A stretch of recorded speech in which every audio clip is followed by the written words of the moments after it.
Magluluto nga ako ng aming dinner matapos nga ako magpakulo ng soup namin para sa dinner na ito. O di ba ulit-ulit yung pagkasabi ko ng dinner.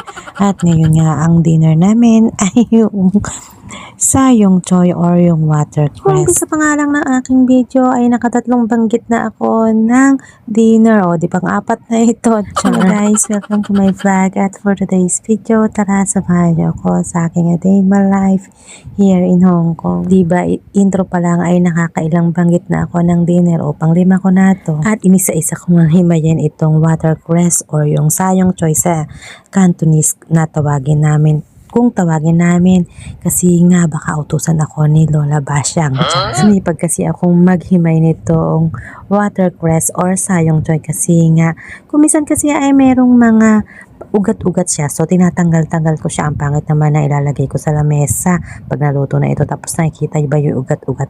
At kung minsan nga ay may susupa na maliit kasi nga ito ay sa tubig inaani or sa tubig siya kinukuha. Nakatanim ba? Ganun. Kaya naman kailangan na matinding linis at saka kailangan isa-isahin. Baka mamaya ay may maisahog na suso.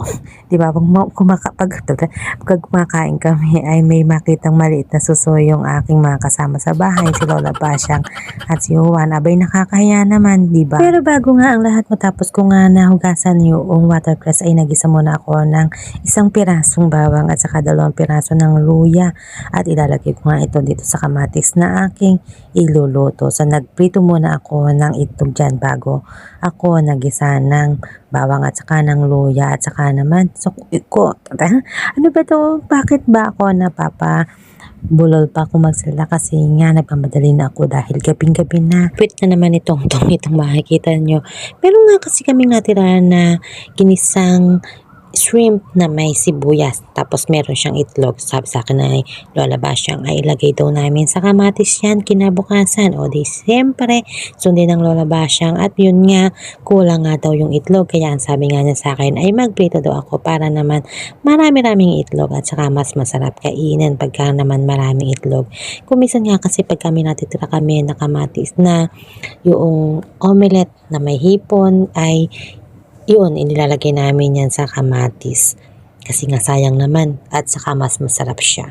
So yun nga, ito na nga yung kinalabasan ng aking ginisang kamatis. At ang sumunod na nga ay naggisa ako ng ulit ng 1 pirasong bawang at saka ng 2 pirasong luya at saka ng konting hipon. Tapos sinabawan ko siya para lumabas yung lasa ng dried shrimp. Tapos saka ko yan ilalagay yung hinimay